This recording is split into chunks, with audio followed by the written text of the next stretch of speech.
University School of Public Policy, Dean Pete Peterson.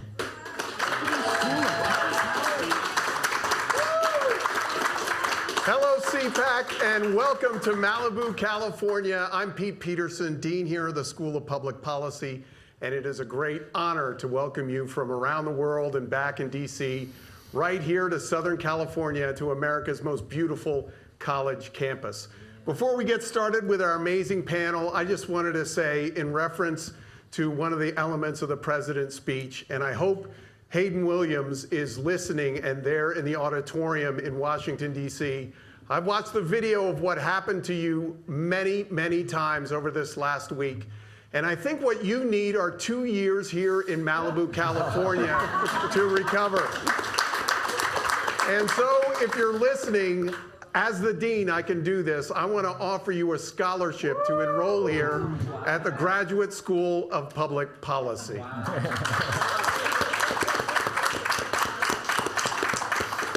We have a terrific panel here. I know for many of you on the live stream, you may wonder if there are any conservatives here in California, but this is still Reagan country.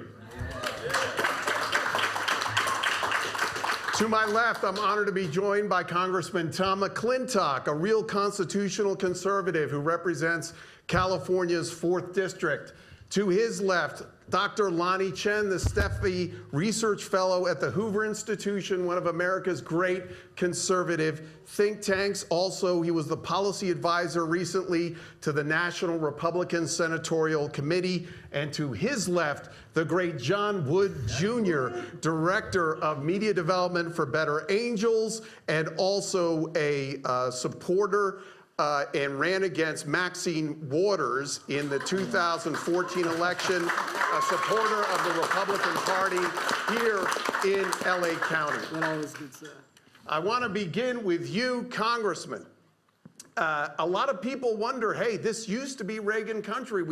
We had just right over the hill here, can't be more than 15 miles away, the great Reagan Library.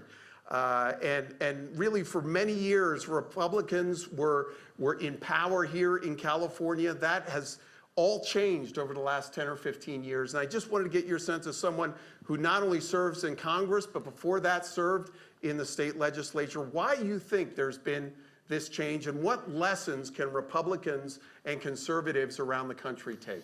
Well, not to put too fine a point on it, but we started down the road of socialism, and now we're finding out that it doesn't work any better in California than everywhere else in the world has been tried. My folks came here 50 years ago now, more than 50 years ago. This was truly a land of opportunity. Everybody was moving to California. We had low taxes. Our freeways were the envy of the world. We had the finest public school system in the country, one of the finest university systems in the world. We were producing water and power so cheaply that many communities didn't bother to measure the stuff. And over the years, the left took control of our policy. And now we bear all of the hallmarks of leftist government. Businesses fleeing the state, skyrocketing energy prices, imminent water rationing in one of the most water-rich regions of the country. You can go through the failing schools, and now the highest effective poverty rate in the country. We can't make fun of Mississippi anymore. They're making fun of us. What strikes me the most is these are the hallmarks of and the results of any jurisdiction where the left has seized control for more than 10 or 15 years. You see all of the same things. So that ought to be a lesson to the rest of the country. Dr. Chen, I want to look back at really a tough time for the GOP and for conservatives more broadly, the 2018 elections. We lost a lot of congressional seats, even Orange County, always known as the Orange Curtain, a place both there and even in the Central Valley where there were great pockets of conservative support and congressional leaders. We lost many of those seats in the 2018 election. Your thoughts again on what happened just a few months ago, and again, lessons for the rest of the country to consider.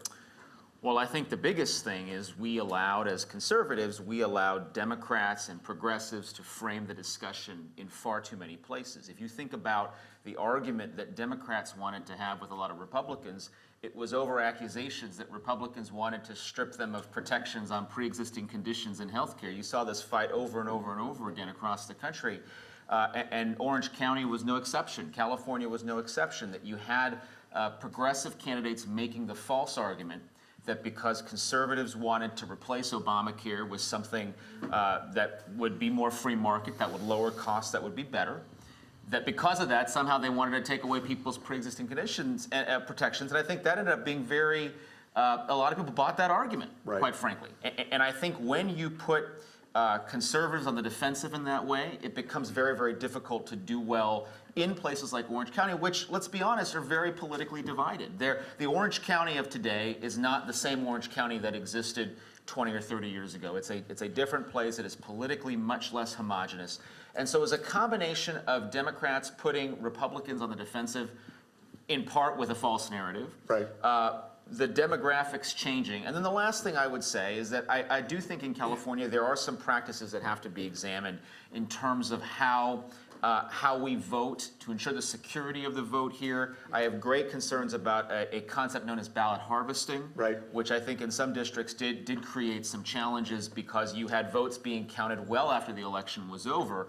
And it was a systematic practice, by the way, that progressives knew they could take advantage of the law in this way. I think we need to examine that carefully. Isn't it somewhat ironic that in North Carolina right now, there are people being prosecuted for ballot harvesting, yet it is completely legal here in California? Well, you know, when a single party controls Sacramento and they're able to write all the rules, they're going to produce rules that favor their candidates and their causes. John, I want to bring you in here as well. You've done some incredible work in supporting dialogues across the left and right. You had a terrific piece in the Quillette blog recently responding to Ben Shapiro and a point that he was making that as long as conservatives have the facts on their side, that's really going to win the day. And I think you made a very compelling point that it's not just about the head, it's about the heart of the voters that we're going after. And certainly when you hear the president, as we've just did, he's a very passionate person for the things that he believes in and how he understands America's role in the world. And so even that, you know, he's not just coming from the head with facts, he's also thinking about connecting to the heart. And I wonder if you could speak to that and really connect that kind of conversation to how conservatives should be communicating. Yeah, thank you very much, Pete. Thank you for the question. Thank you to the Pepperdine School of Public Policy, to CPAC, and to President Trump for warming up the audience for the main event here at Pepperdine. And I appreciate you referencing that piece. What that article was basically about was the fact that we tend to look at politics as a polemical sort of exercise, as a debate sort of exercise. And we would like to think that the person who has the most facts and who has the strongest sort of debate position is going to be able to sort of win the political battle at the end of the day. But that kind of fundamentally misassumes, in a certain sense, just the way people operate, just the way we sort of communicate with each other, and what it is that actually moves people in terms of their political points of view. And by the way, Ben Shapiro responded to this piece, and he understands the nuances of the point that I was making. It's something that people get. But we don't focus on it enough, and I think that's relevant in part to what has happened to the Republican Party in the state of California. Now, I live in South Los Angeles, erstwhile South Central Los Angeles, right?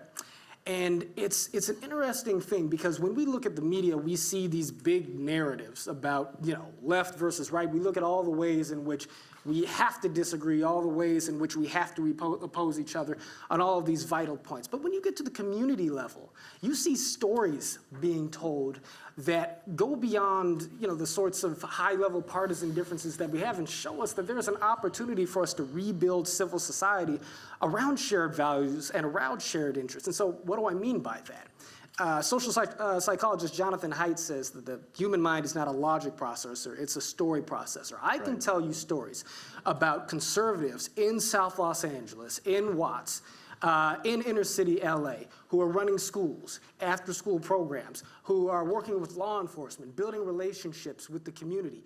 Black conservatives, white conservatives, people from the inner city, people from out of the community who are working with folks on the other side of the aisle to reforge the bonds of civic partnership and community progress. And I can tell you about liberals who work with social justice organizations who, politically speaking, they lean left in all the ways you might expect them to lean left, and yet they can talk to us about attempts they've made to build community gardens in their district, to do things that are tangibly beneficial on the ground, only to find themselves blocked by the very same municipal and state bureaucracies that conservatives find ourselves complaining about when we talk about wanting to revitalize and resuscitate community. When we get these sorts of people in rooms together, they may disagree in terms of who they're going to vote for, but they've got a common interest in rebuilding the social fabric and making things better for real people on the ground. And it is relationships like that that produce the opportunity for President Trump to sign real criminal justice reform on the national level. So God bless him and God bless Van Jones for coming to CPAC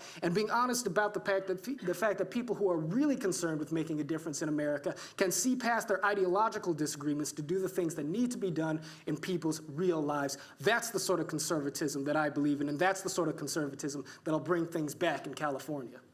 Congressman, I want to bring you in just on that point because I think, especially with the way the president concluded his remarks, this really is about life, liberty, and the pursuit of happiness. We make things very complex, but when you get down to really the core principles that conservatives support, that Americans more broadly support, it comes down to these principles, and they're practiced most often not at the big national or federal level. They need to be practiced at the local level. And as someone who can quote Tocqueville verbatim, we teach Tocqueville here at the Graduate Policy School. That really is what makes America great, is it not? Well, the American founders didn't call them self-evident truths for nothing. It helps to point them out to people, but the fact is that the principles of conservatism are the principles of the American founding, and we don't hold them for blindly ideological reasons. We hold them because over centuries of experimentation, our civilization has discovered that they are the most effective at producing a happy, prosperous, and free society. That's why we practice them. I do have to push back on one thing you said, that California is still Reagan country.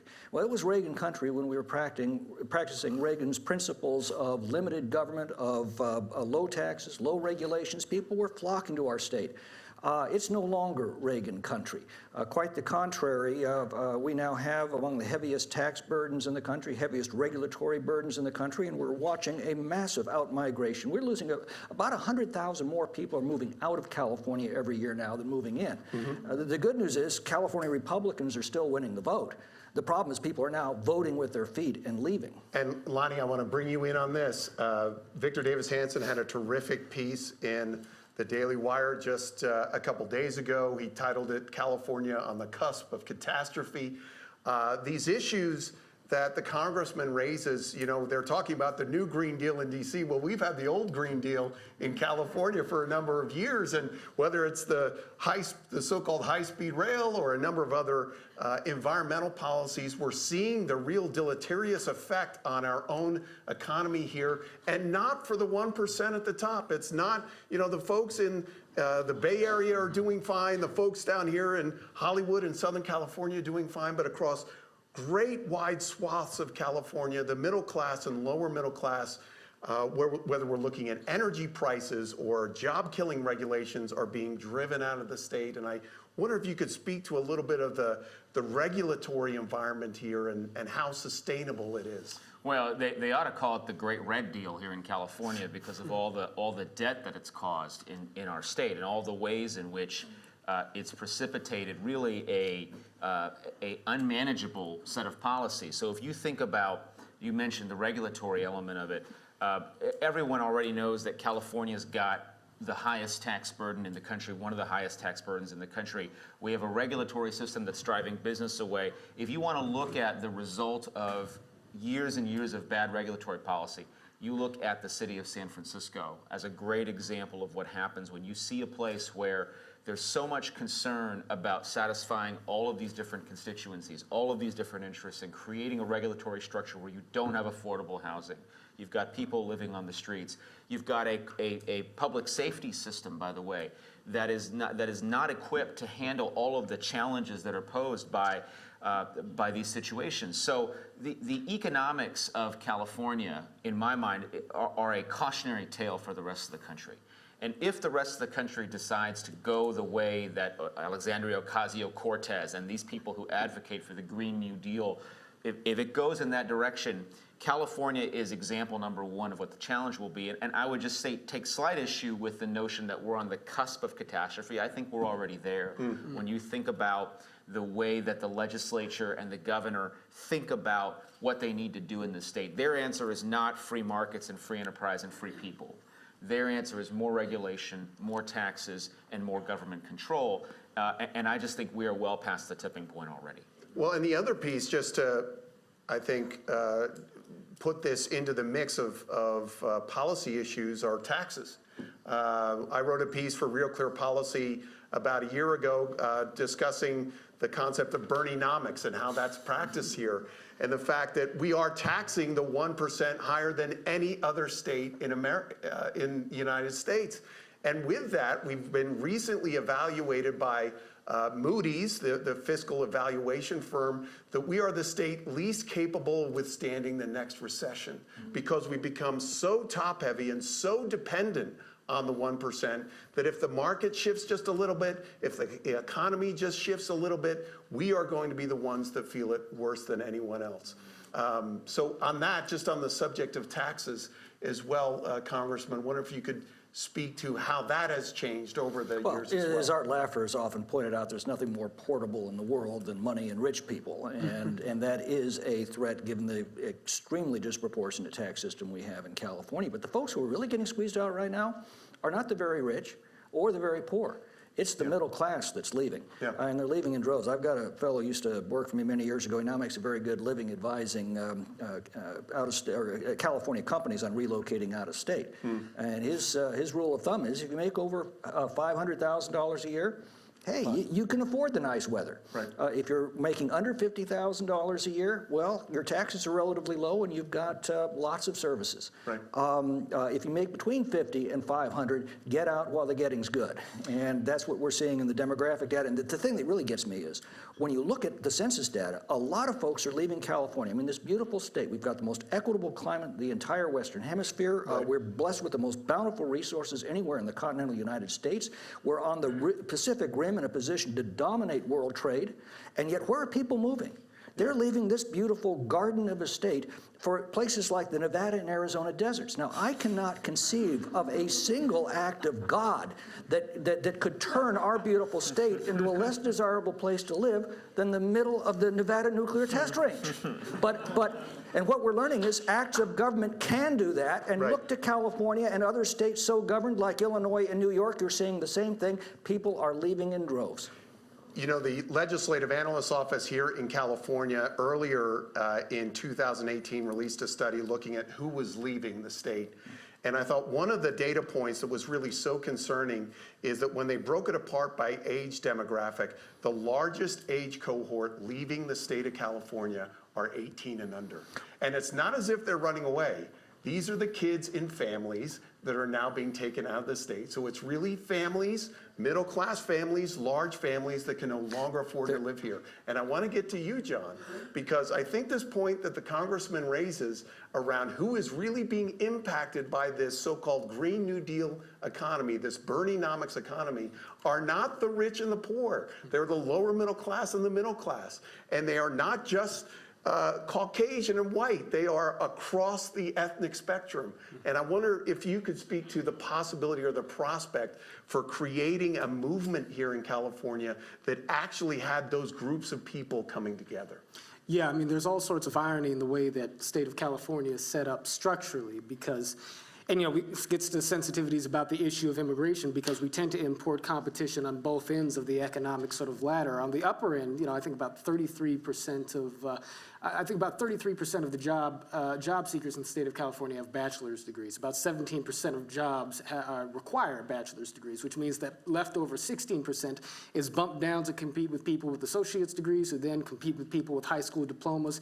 And then, of course, on the working class end, immigration, obviously, as Trump mentioned this, and I think conservatives, certainly myself, we agree, legal immigration can plug holes in an economy and add cultural vitality to places like Los Angeles, which has benefited from it in a million ways, but you can't ignore the fact that it also introduces working class competition for people who are seeking social mobility and are provided precious few avenues for that sort of opportunity in places like inner city Los Angeles. So on the basis of issues, yeah, there's absolutely a common interest at play that can serve as the catapult for a cross-cultural coalition, a coalition that goes beyond the typical party divide. But for that to happen, conservatives in the state of California, and I do believe this largely applies nationwide too, have to be in the community so as to preserve the sort of mediating institutions that lie between the state,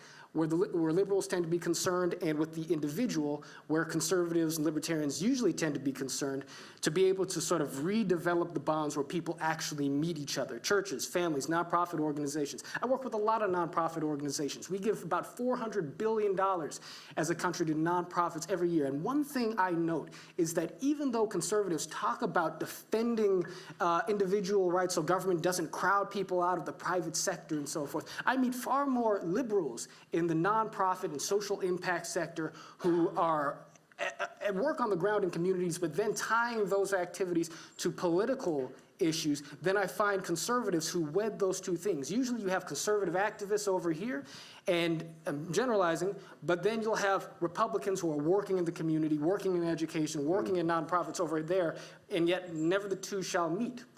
And that's a problem, because if we do not find a way to bridge the gap between our political positions on the one hand, but our actual tangible connections to the community on the other, we'll never find the opportunity to meet people where they actually are, so as to forge the coalitions that can actually reshape the face, not just of the state of California, but of this country over the long run. And that is something that the conservative movement ought to stand for. Lonnie, I want to bring you in here as well to talk about that framing issue. You mentioned it before as it related to other elements of the economy, but the putting of Republicans kind of on their back foot, especially here in California, on issues like immigration. You heard the president right there actually make a very passionate case in support of legal immigration. It's something that's certainly a part of our national tradition, but also from an economic perspective, when you're down to 3.7% unemployment, we need people working in a whole variety of industries. And I wonder if you could speak to some of the framing issues that Republicans can take on that really can put us back on our front foot, whether it's our concern for the environment, but that's been stretched obviously too far by the progressives, immigration, and really for the poor and middle class. Yeah, one of the challenges I think that the conservative movement in general has right now, certainly in California, is that we're too focused on oppositional issues. We're not focused on saying, what is it that we're actually for? Let's present an agenda that is attractive to people and that people want to be a part of. So the Republican Party and you think about conservative policy principles, those are the principles that underlie a truly mobile society where people can say that they're going to build a better life for the next generation, for their kids and grandkids, than they had themselves. Those are the kinds of policies that we need to be focused on enhancing education. Think about all of the entrenched interests in education and how they oppose things like charter schools and school choice. Conservatives need to be for those things. They need to be out there articulating the value of education, for example, and increasing mobility. We talk about housing, the housing crisis. The conservative solution is to create a vibrant marketplace where we have a lot of housing that people can afford and they can enjoy, and yes, even in home ownership at some point. And those are conservative ideas. Healthcare, Republicans are the ones that want to open up marketplaces to lower costs and make healthcare more affordable for more Americans and more Californians. But too often, I think we as conservatives get stuck talking about what we're against. Let's talk about what we're for. Let's talk about why we're for these things. And to your point about the middle class, it is sad because it's the middle class that's left California. It's the middle class, indeed, that suffered the most under the policies of the left. And if you think about the ways that we can articulate and be in favor of policies that speak directly to the middle class, maybe we can turn this thing in California around and keep people in this state by showing them there is a way forward that's not just the answer that the progressives and the people on the left have that's driving people out and driving our economy into the tank. Congressman, I want to bring you in on that, and also just to speak about your experience now, moving from a position in Congress when you were in the majority, and obviously things have changed in large part because of California. And I guess that's something one of the points I want to make from this panel as we speak out to CPAC back in DC and also nationally and internationally, that it is in the American best interest, in conservatives' best interest, that there is a vibrant and growing conservative movement here in California. But I would like you to speak to your experiences in this switchover and what that might portend for the future. Well, I mean, obviously, we're watching the American left completely unbridled now, and I think people are getting a firsthand and frightening look at what they actually stand for. That's the good news. Functionally, the reason that the Republican majority failed in the last session, when the American people gave us the majority of the House, the Senate, and the presidency, the House fulfilled all of its promises. We sent over 1,300 bills over to the Senate. 1,300. The Senate acted on fewer than 300. Why? Because, and I don't blame Mitch McConnell and I don't blame Chuck Schumer and the Democrats for abusing it. I blame Mitch McConnell and the Republicans for not reforming the one thing that blocked virtually everything that we tried to do to fulfill our promises. The Senate's cloture rule that gives the Democrats a filibuster veto over every policy that they don't like. That completely destroyed the Republican majority. We used to send very good legislation over there to watch it die. Now we're going to send very bad legislation over there and watch it die. But the good news is I think the American people are getting a firsthand, up-close and personal look at the American left, and they're realizing that it is a threat to everything that they hold dear as Americans, everything that they hold dear as free men and women in a free society. You know, I hate to belabor the great, yes. I hate to belabor the great Victor Davis Hanson, but he had another terrific piece on his fear that this unbridled progressivism that we're beginning to see really began on America's college campuses. And that this squelching of free speech, we saw the discussion with Hayden Williams and what he's gone through. I speak on college campuses all the time. We here at the School of Public Policy are an institution that defends viewpoint diversity and free speech on campuses. And I want to come to you, Lonnie, because I really do think especially very interesting to hear the president announce that this is going to be a presidential memorandum in support of free speech on college campuses. As someone who teaches at Stanford and has taught here at the Graduate Policy School, I want you to talk about a little bit about the importance of supporting conservative voices in higher education. It's an institution that conservatives need to really assert themselves. Yeah, it's really become a crisis, I think, and I'm glad to see that the president was willing to commit the power of the presidency to talk about this issue. It's a very important issue. Too often on college campuses, viewpoint diversity means a diversity of all views except ones which respect the Constitution or for free markets and for conservatism. And that's unfortunate, because a healthy dialogue, I think, is one of the things that our colleges and universities can be very good at. And certainly this school is very good at promoting a variety of viewpoints, but too many schools aren't. And it affects, you think it's sort of a small problem, but it's not, because think about all the people it's affecting. Think about all the young people who go through colleges and universities now. Think about those of you who have to pay tuition. When I think about the tuition I'm going to have to pay for my kids when they go to college, I don't want to be paying for tuition at a place where they're not going to get exposure to the whole set of ideas. I don't mind students getting access to ideas, of course, which are progressive. I just like them to get access to ideas that present the other side. And so we need to be doing more to continue to speak out and identify situations where The left, the academic left, suppresses the ability of people to express a different opinion. And that element of viewpoint diversity, I think, is going to be critical to the success of the American educational institution in the future, because we aren't going to be able to produce women and men who can come out of colleges and universities and understand that there's all these different issues and that they can talk about them not just in the way the progressive left wants to talk about them, but with a true understanding and exposure to all ideas, including ones that support freedom and free markets. You know, when I speak on college campuses, I often quote from a student who graduated from Smith College in the spring of 2018. She wrote a piece for her campus newspaper. Her name is Kim Barrett. And one of the things that she talks about as a conservative who's now just finished 4 years of her undergraduate education at Smith was that she called her environment an eggshell culture. That as a conservative, very soon on, even within weeks of starting in her freshman year, she felt she had to squelch the opinions that she held dear.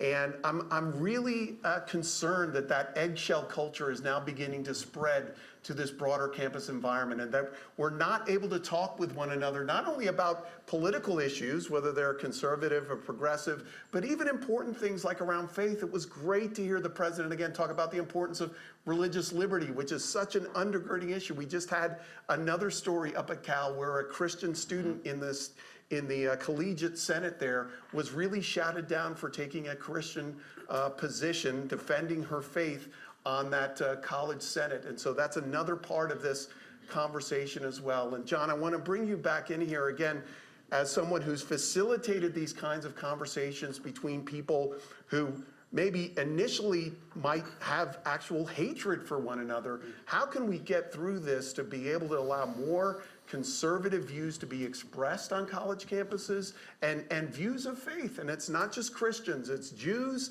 and others who are really feeling that they're walking on eggshells when they step onto most college campuses. And again, I would say that is not the case here at Pepperdine School of Public Policy. But John. Yeah, no, certainly not.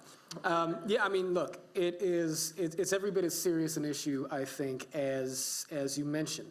And I think that the thing that makes it so intractably difficult is the fact that on a certain segment of the left, certainly in the social justice culture of the left, there's come around to be this point of view that seems to suggest that there's a degree to which free speech and a degree to which intellectual exchange are not merely just sort of the basic ingredients of a functioning civil society, but to a certain degree are actually elements of oppression in and of themselves, because they allow for power to be exerted in a certain institutional context in a certain way that might push out the voices of marginalized people. Now, that why people think that way, there's a whole history to it.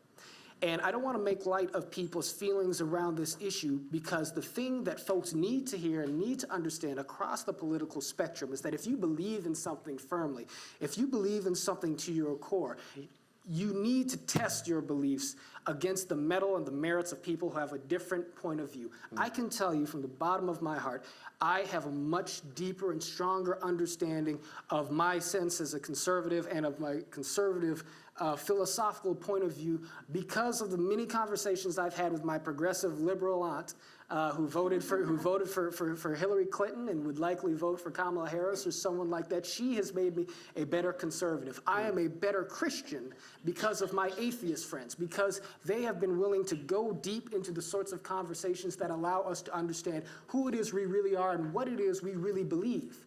So again, I say to people on the right and the left, do not retreat from the difficult conversations. Accept the fact that you might get your feelings hurt now and again, but be willing in a spirit of love and compassion and Christian understanding, if you're a Christian, or just a sense that we can transcend through patriotic empathy the limitations of our disagreements to find things that may bind us together more fundamentally. Go wholeheartedly into these conversations. And that's part of what we're working on at Better Angels, is reintroducing that culture to college campuses. And there's a whole lot of good work coming from both sides of the philosophical divide on that issue as well. And all of that gives me hope. And Congressman, isn't that really the challenge, right? That our college campuses, which have always been from our founding, and even before our founding, institutions that were seen first as those that were preparing citizens for a life of liberty and the pursuit of happiness.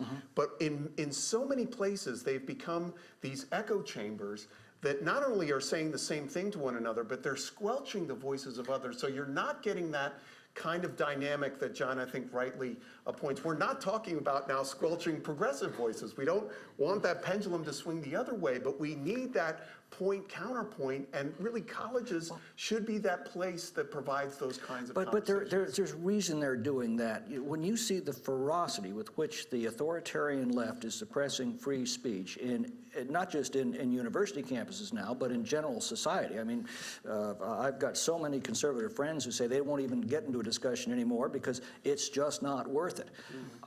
We have to recognize this is, again, a hallmark of authoritarian regimes, and you can go back through history. Nothing new about it. Churchill, speaking of the authoritarian dictators of his times, and reminded they are afraid of words and thoughts. Words spoken at home, words spoken abroad, thoughts stirring at home, all the more dangerous because forbidden terrify them. A little mouse, a little tiny mouse of thought enters the room, and these mighty dictators are thrown into panic. That is the precise description of the authoritarian left down through history, and we're seeing it arise now in our country. That's why we've got to be such vigorous defenders of the First Amendment, and as Dr. Wood says, that's why we've got to engage in this discussion in every form that we can find. You know, the debates that go on back in Washington, they're just a reflection of the real debate that goes on every day among the American people. It's upon the outcome of that debate that the future of our country is decided, and every single one of us as Americans have to participate in that debate, because that's the only way we maintain our Constitution. You know, we're up against our last few minutes here, and I want to end, I mean, I think this has been a very positive conversation, but I want to end on a positive note as it relates to California. I would say there's an element of Reagan country in all of us.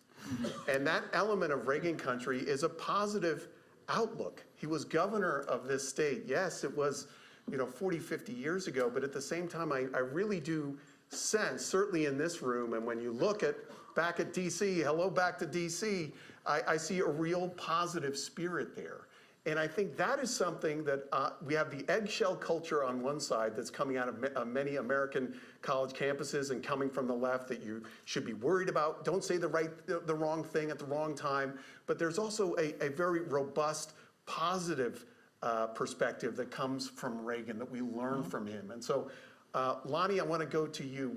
How can we continue to promote this positive sense that even up against the odds that we all have to understand, we have seen the old Green Deal, as I said before, here in operation for many years, but I do get a sense that there's a growing exhaustion with the way that this single party state has been run, and wanted to get your sense as to what you see going forward. We have to be positive and optimistic, because the alternative is we simply allow the other side to dominate the debate and to say there's no alternative. We have to be able to present the alternative. We have to be able to show that we as conservatives have ideas that can bring California out of the stupor that it's in. And I think that part of this is, I think it's difficult to get beat election after election and to see outcome that's bad and to see the things that lawmakers in Sacramento are doing.